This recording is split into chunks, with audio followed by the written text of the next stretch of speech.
Hi, I'm Dr. Demeter, and this is the Heart, Head, Hands podcast. And I'm here with Ambra Sedlmayr, and she is a teacher of the Sevenfold Learning process. And it's an honor to be here with you today, Ambra. And also, I just wanted to disclose that Ambra is actually a teacher of mine. So I've actually done the Impact Biodynamic High-Impact course with her last year and into this year. And it changed my paradigm of education and learning for adults and learning in general. So welcome, Ambra. I'd just like for you to share maybe a little bit of your background and how you came into this form of learning, insight learning. Yeah. Hi, Emily, Dr. Demeter. Thank you for having me. It's great to be here with you, and I look forward to our conversation.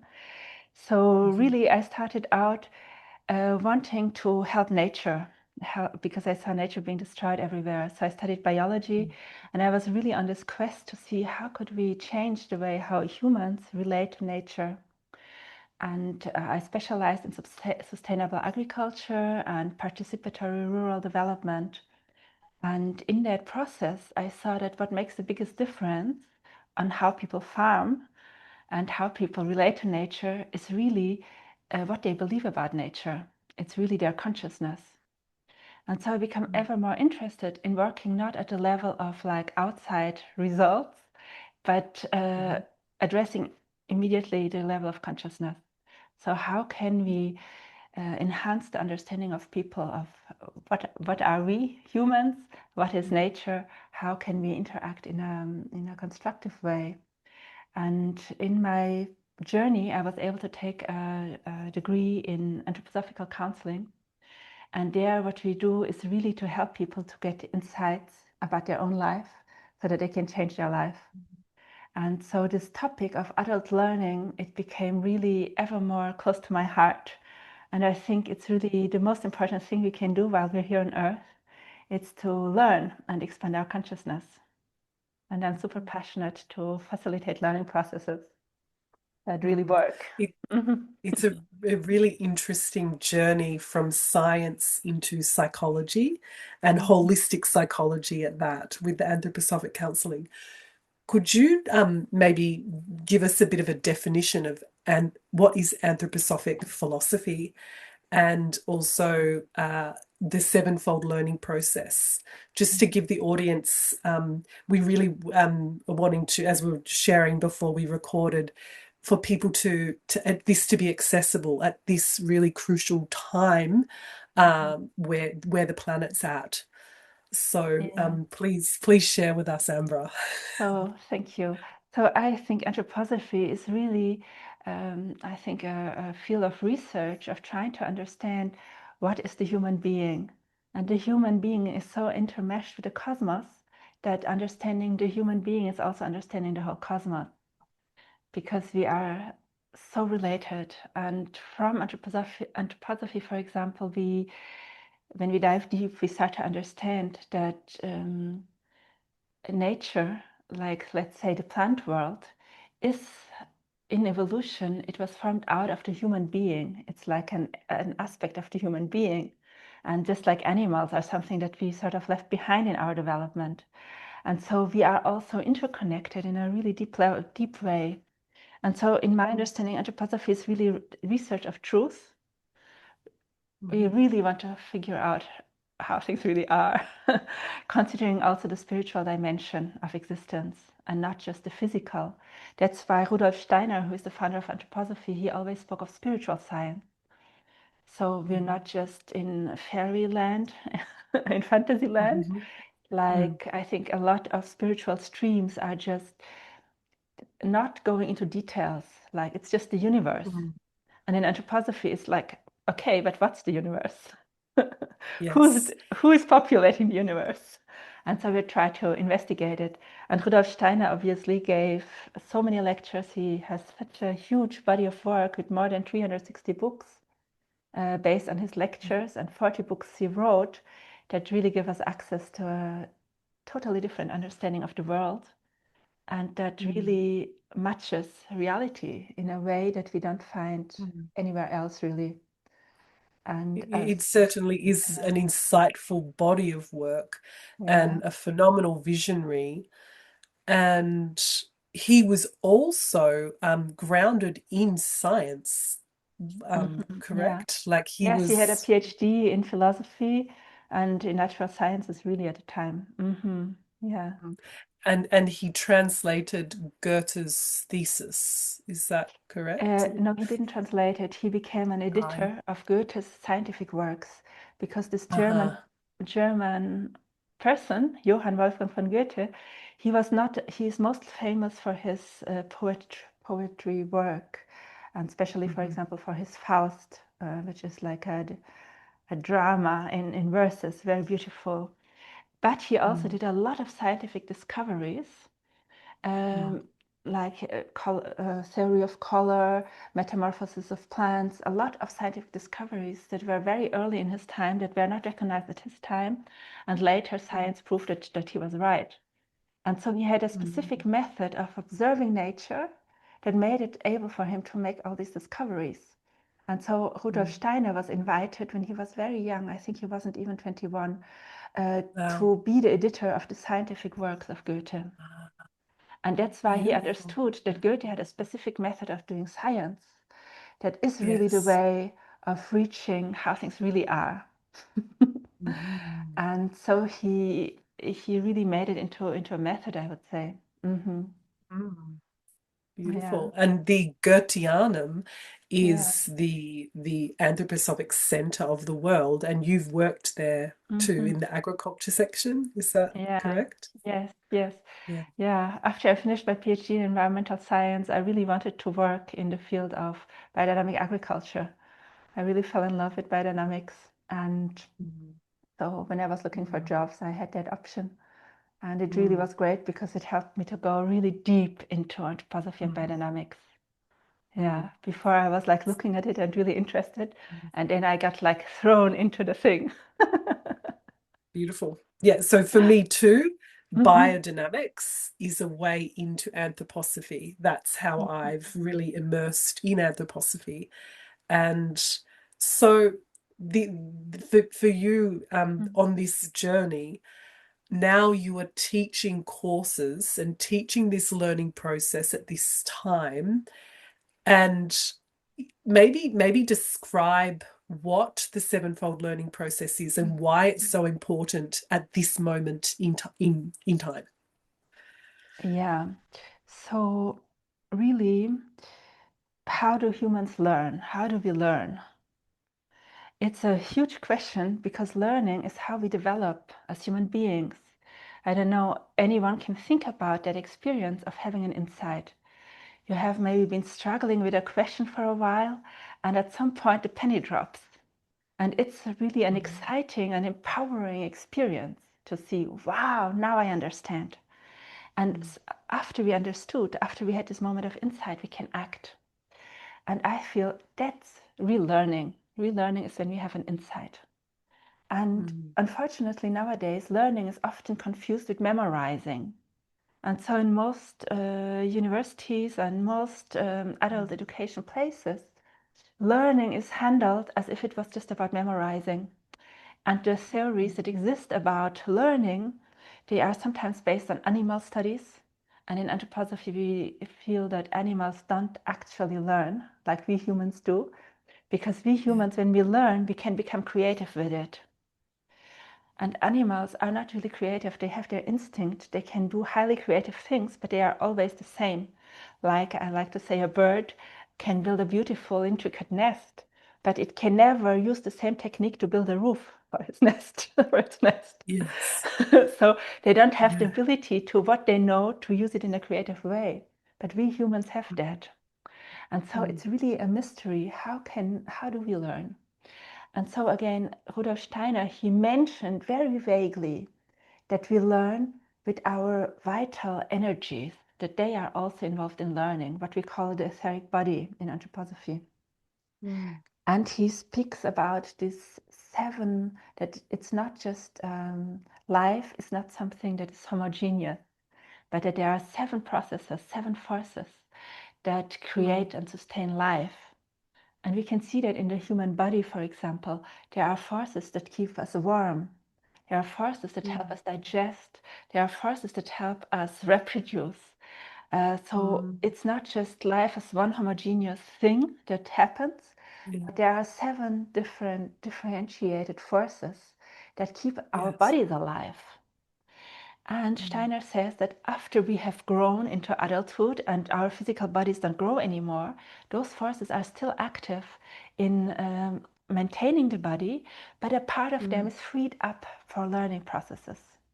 So we can use those 7 forces for our learning, And it's our human eye that can consciously and intentionally deal with those processes and those forces to engender relearning. And it's in a way, it's a mystery. On the other hand side, we're doing it all the time. We're doing it all the time naturally. But when we understand the mystery, we don't need to understand the whole mystery. We just need to understand the 7 steps and how they flow. And then we can engender and create conditions for learning to happen naturally, or for insights to happen. And so I learned this from my teacher, who is Julia Kubler, who worked with this gentleman who was called Konrad van Houten. And he took Steiner's descriptions that I think were still really vague from everything I found so far, where Kuhn could have based his work from. It's quite just some vague hints. And Konrad van Houten, he was able to capture that and identify, so what are these 7 steps? How do we humans actually learn? And I believe today this is the only place where we find how humans actually learn and how we can create conditions for that to happen. I think the only one who really understood it is Konrad van Houten and maybe some of his students. And one of his students.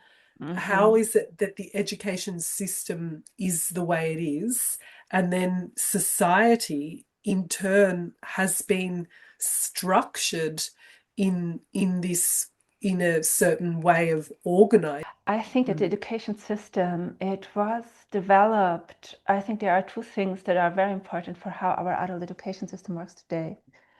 And it's very much, it emerged a lot in Europe in the time of the monasteries, where the only people who were learning to read and to write and all these things were the monks and the nuns in the monasteries. And so that system is very much based on preaching. And we can easily recognize preaching in a modern adult education that is not cutting edge, I would say. This level of preaching still counts on memorizing. Students just obey like the monks did, and they just follow the rules that are told to them and stuff like that. So I think on the one hand side, the adult education system derives from that. It evolved historically from there in Europe and was then taken all over the world in that way. And then also the education system is used by the politics, by the economy, by the deep state, I would actually name it, to direct how people see life, how people become good consumers, people that can be manipulated and treated like puppets in society. And so the education system is crucial for having apathic citizens. Yes. If we would have a different educational system, everybody would be so creative, unleashing their creativity in such a massive way that a lot of control couldn't happen. Yeah. Yes. So what's the at this moment in time where there are we look at food systems, for example, because both of us are have been involved with food systems for a long time. And we have an ethical crisis of the food system where there's this absolute monopoly of supermarkets. Human health is really implicated here, but also socially there's so much isolation, so there's all these problems that we just use the space of maneuver that we have, which is still quite a lot, to create something different bottom up. And the Yeah. food system really, as you say, it's so terrible. It's really, the food is Mm. not edible anymore. The conventional food that you buy in Yeah. supermarkets, it really has no nutritious value at all. And I got Yeah. sensitized over the years, eating every time more organic and biodynamic food. And now when I get a plate of conventional food in front of me, I feel disgust. I cannot eat it. It's Yeah. terrible. Yeah. It lacks any, Life you know, force. the lack of ethics it's in the Yeah. food. The Yes. unmoral thing, I feel, Yeah. Yeah. it's contained in the food. The lack of love with which it was produced, the abuse of the earth. You're eating that. Mm. Yeah. It's really terrible. So I feel I'm really in favor of activating local food systems, like that's your Yes. passion. And I think we Yes. need to build a new system from the bottom up and work with people's consciousness at this level of consciousness, so that people see the Hmm. difference and start preferring high quality food rather Yeah. than buying this cheap stuff that's available in this Yes. monopolized supermarkets. But maybe share some findings of that course and what came out of it, and Mm. how it supported people in their places. And it was very global. How many different countries were in your cohort? Well, I didn't really count the countries, but it Yeah. was from Australia to, I Yeah. think, Chile, and all the Yeah. way, not the Yes. direct way. So it was really a beautiful international community that joined for what was called the High-Impact Course Development Lab. And I Mhm. started out because Pash Bernaskina from BFDI, from Biodynamic Federation Demeter International, she called me to really make a contribution for teachers of biodynamics specifically, because I had been Yes. passionate about helping teachers of biodynamic agriculture improve the way how they teach since 2012, basically. And in Mm. 2016, we started the first conference for adult educators, biodynamic educators at the Goetheanum. And ever since, I'm really passionate about this, because I feel, yeah, that's how Yes. where we can, from the bottom up, change the food system Yes. with Yeah. biodynamic educators. And by changing the food system and by getting quality food into people, Yeah. that will change their consciousness, that will improve their Yes. capacity of thinking, that will improve their vitality, that will improve their health. Yeah. So that's the Yes. foundation for everybody to be able to become more creative. Yeah. Yeah. So last year, and you asked, so that was the first cohort. We had about 20 plus people from all around the world. And it was all people who were teaching biodynamic agriculture. And Mhm. most people were, even though a lot of them were already trying to make their classes more interactive, they were already striving and desiring to have a bigger impact. Yes. Um, this type of knowledge of how adults actually learn, it's still so rare. I think it's maybe half a dozen of people in the world who really know this and know how to use it, how to apply it. Of course, now it's tripled or so. Really, Yeah. people Yeah. who felt a bit frustrated sometimes about not reaching students so well and not being heard so well, because as teachers, we want to have an impact. We want to see our students getting what we are passionate about and then taking it into the world and doing more with it. And often when we teach in a more content-based way, that we are sharing content, Yes. it just appeals mostly on the memory of people. And the short-term memory is often not even activated when people just listen to a Yeah. talk. Like, there's the statistic that 80% of what we hear in a talk doesn't even enter the short-term memory. So learning Mm. in that way is very, very ineffective. And so Yeah. the way how I teach, it's much more homeopathic doses of learning. We Yes. reduce the amount of what we want to teach to a bare minimum, but then we create a really powerful insight, a condition for a powerful insight that changes how the person perceives their topic and activates Yeah. her will to do something about it.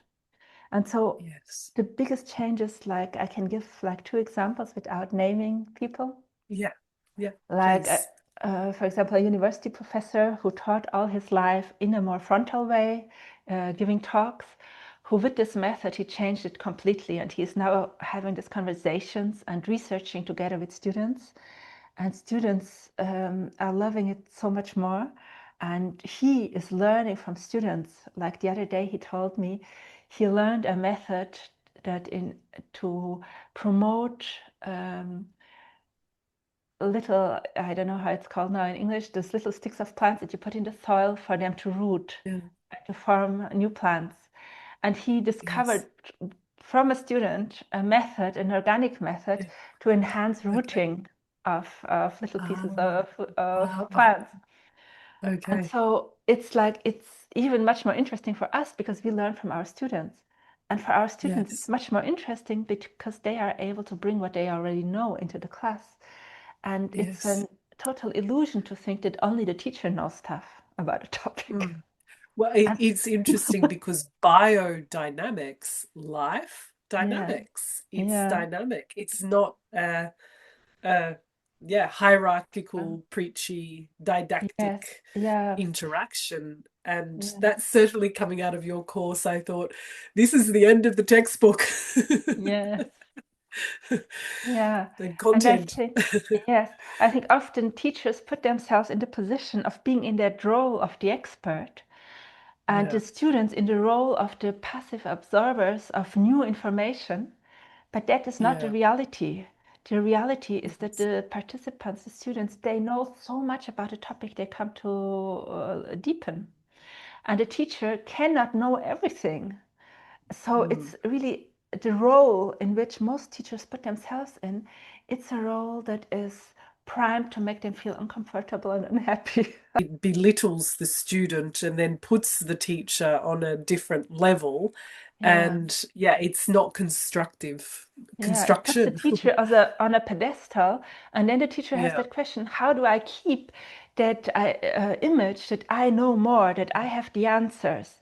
And then Yes. teachers become insecure and lack confidence because they cannot Yes. possibly know everything. So Mm. teachers, by assuming that role, that is traditionally the role of a teacher, they put themselves in a position where it's very difficult to be happy and Yeah. impactful. Yeah. Yeah. And so, what I most loved from my students from last year is the new level of joy that these teachers are Yeah. having, It the really new is. level Yeah. of creativity that they are having by engaging with their participants in Yes. a new way. And then participants can bring something themselves, and they feel valued in a Yeah. new way. They can contribute in Yes. a new way, and they are open to learning in a different way. They are much more motivated and much more engaged. And so And it really is critical right now because what your learning approach is highlighting is the intelligence within life itself, within the human, that's been not worked with it to its anywhere near its optimal point. yeah. And I think then this highlights around artificial intelligence Mhm. and the well, your view on it really, because what you're talking about is the intelligence of the human, which is this Mhm. untapped area. And the technocrats think that they've got it all happening with AI as this tool, but it's just not comparable in terms of what you're talking about here with the human potential and But really, you're so right in saying that it's an untapped area. What's the yeah, real human creativity and the real human potential? It's mm, like a black box in a way, yeah. and It's it so has, exciting, yeah, really. yes, it's It's so, yeah, amazing what yeah, human spirit is capable of. But we have been treated and we have been seeing humans more and more like objects. And yeah, Jean-Michel Florin, who was a leader of the section for agriculture, he said that what our society is doing, it's we're treating plants as if they were minerals. We're treating yeah, animals as if they were plants, and we're yeah. treating humans as if they were animals. So we're leaving, it's yeah, crazy. it's really strong. And Yeah. so Yeah. we're everything is It's going dark. is It's tending dark. towards the mineral and the object. We're treating all beings Yeah. ever more like minerals, like objects. And Yeah. so, yeah, and I think that's what Yes. AI does in a way. It has just this intelligence of associative thinking in a way, which where it is Mm. perfected, where it has its uses for sure, but Yeah. there's creativity from the human heart, from the human spirit, that can't be topped. And in a Yeah. way, as we see AI, that is like a shadow of human intelligence, it can wake us up to see even more precisely Yes. what the human actually is and what we humans are capable of. Yes. Yeah. Yeah. It sounds like initiation time, which is where your course comes in at a very important time, really. Yeah, Yeah. because I feel also in my counseling work, it's really Mm. about waking people up again to their own potential, their own spirit. Because if Yeah. everybody treats each other and talks and believes things as if we were just like some intelligent artifact of nature, that's such a Mm. different way of leading with each other and thinking about ourselves. And as soon Mm. as we understand that we are spiritual beings, it wakes up a different dimension in us. And Yeah. that is so Beautiful. important. Thank you. Yeah. It's beautiful knowledge that you have that's so much insight into many of Steiner's lectures. And I know that when I was at the Goetheanum, I watched the play, and sorry, I can't say it in German, but it was the one about Wilson and the abstraction. Yes. And what's the name of Yeah. that play? I don't remember, The but this yeah, thing, it's to yeah, do with his 14 or so the 14 rules point to make plan. peace, 14-point plans to make peace after World Yeah, War One. And Steiner yes, criticized that very intensely because he felt it was yes, totally abstract. And he had a much better idea that didn't get enough people motivated and understanding his idea, which was the idea of social threefolding, of yeah, how we can unmess the political, yes, economic, and social system. yes, Yeah. yes. And that's where I don't know, I still feel maybe this is the audaciousness in my uh heart. Mm. That's what it is. I really feel like threefold theory is I was meant to see that play, and the threefold theory has so much to offer to the economic, political, and cultural realm in our world. Yeah. Yeah. And I would love to see learning and adult learning come into those realms to have insight into how we can align this have social threefolding happen in our economic, political, and cultural realm. Mm-hmm. Um, and so this is for the term of your education. It's andragogy. Is that how you say? Yes, Adult yes, because learning. It's often, different to exactly, pedagogy. exactly, yes, because often people use pedagogy for adult learning, but adults Yeah. learn in different ways than children. And for children, when we look after them and educate them, it requires much more than just learning. And Mm. pedagogy comes from the Greek, which is like leading kids, leading young boys, actually. Mm-hmm. Whereas a person called Malcolm Knowles in the Yeah. 70s, I believe, he coined the term andragogy or made it more and more known, which means already like um, educating or leading adults. Yeah, Mm-hmm. I also don't like the term educating so much for adults because I feel we're not really educating already has like this I am superior, you're inferior, I show you, Yeah. which I don't like Yes. about Yeah. that Yeah. term, but it's a Yeah. better term than pedagogy. So it's really, we're guiding Yeah. adults, and I like to talk about facilitation of adult learning. I think that's what it really is, Mm. what we want to do. Mm. And Mm-hmm. what I wanted to add still to something we spoke before is what you Yes. mentioned about this level of abstraction. And it's Yes. so incredible how much we live in abstraction today. And Mm. it allows us to do so many destructive things because we're not Mm. connected to a concrete reality. And so this method that I teach of adult education, Yeah. it always goes down to how are things in reality. Because Mm. in conventional adult education, let's call it, often the teacher passes down what he believes, what he read in textbooks, Mm. not what he saw in the real world. And so we can be passing down for generations things that are not correct. But we never confront it with reality to see if it's correct or not. Mhm. And so it creates a kind of stuckness and of fixed ideas that are pernicious for our development, for our creativity. And I believe we Mhm. need to go back to basics. We need to go back to the real world to see how is it really. And we can do that with our Yes. students so that our students discover for themselves what's right, what's true. And sometimes in classes, Mhm. together we discover something, for example, in my classes Yes. that I didn't know. And I Yeah. set up the class so that we can discover together how are things in reality. And then we discover Yes. together how it is. And so that does not create that fixed ideas and beliefs that are Mm. not true. And earlier you Mhm. mentioned this Kuhn and the structure Mm. of scientific revolutions.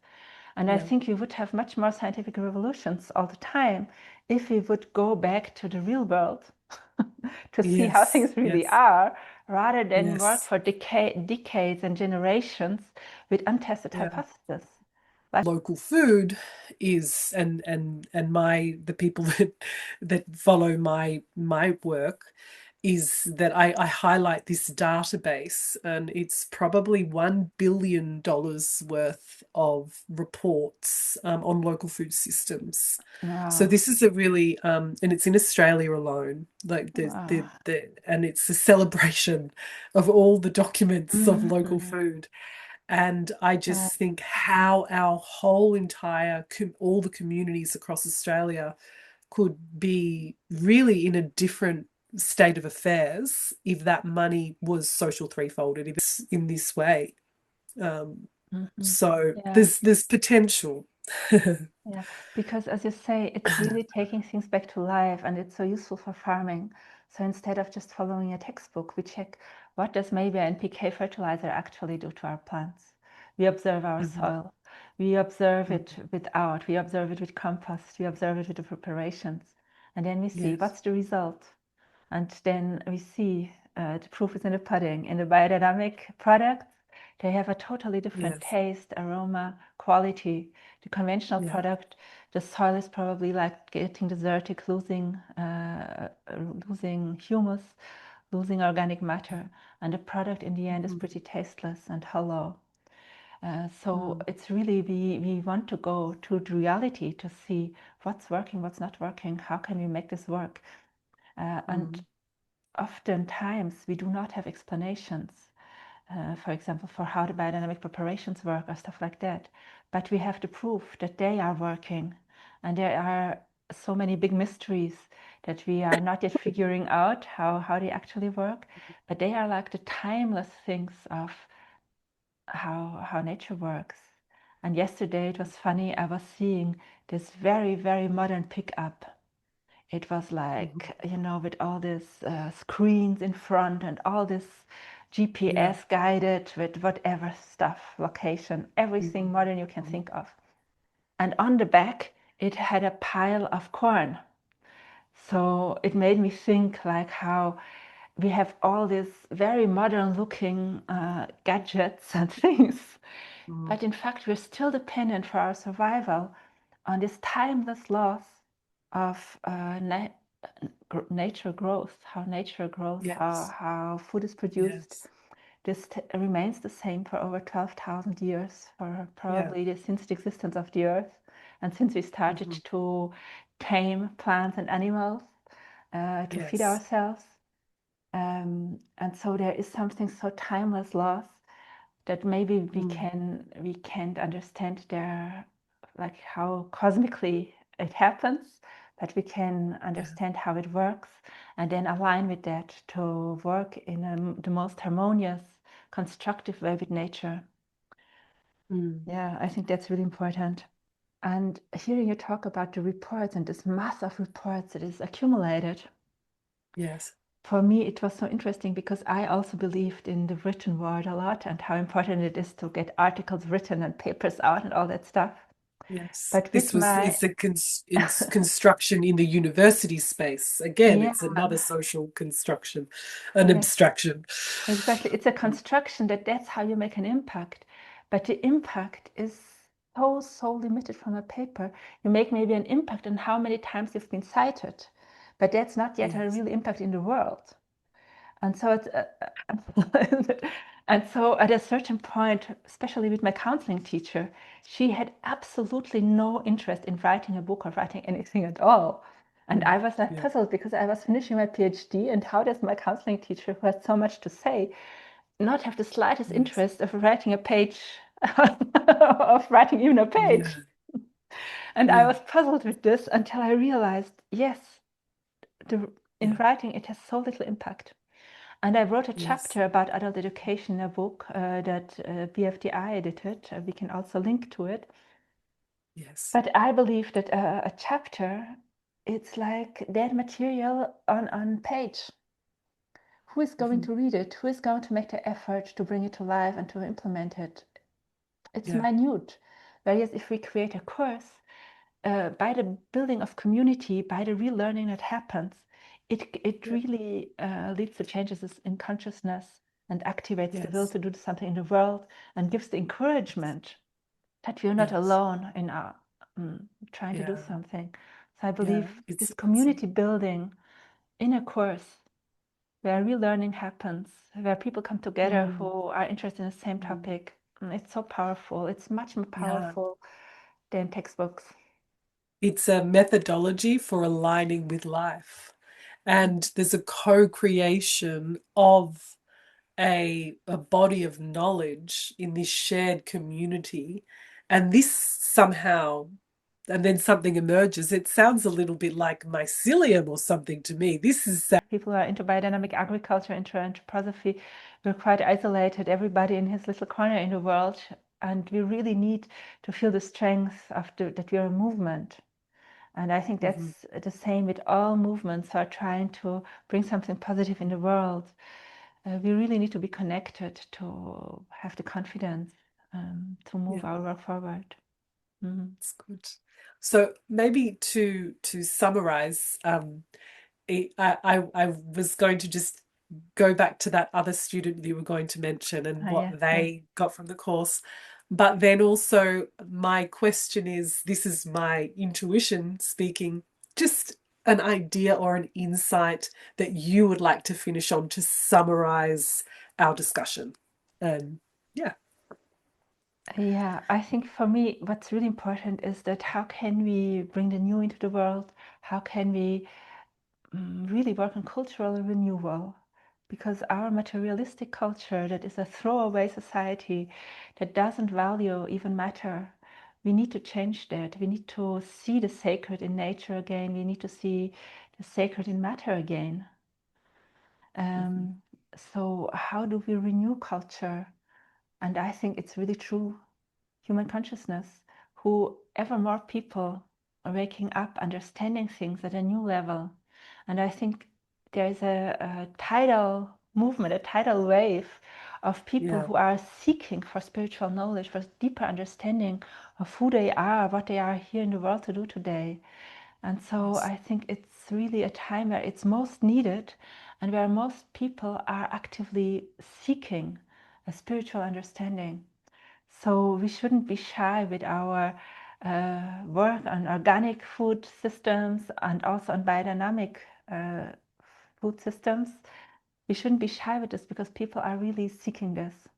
And so Yeah. for biodynamic educators, I think my course that is upcoming, the Design Impact for Biodynamic Courses training, is really an opportunity to get out of a way of teaching that they might feel that it's not really landing with students, that they don't feel themselves heard or received at the level that they want. They are not making the impact they would like to.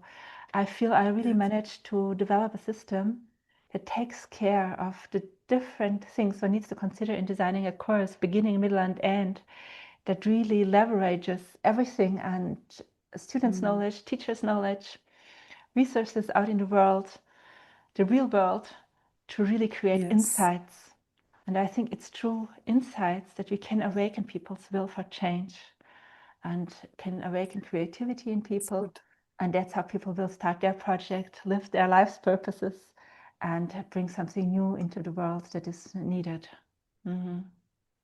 Certainly for me, my takeaway from the course has expanded beyond biodynamics.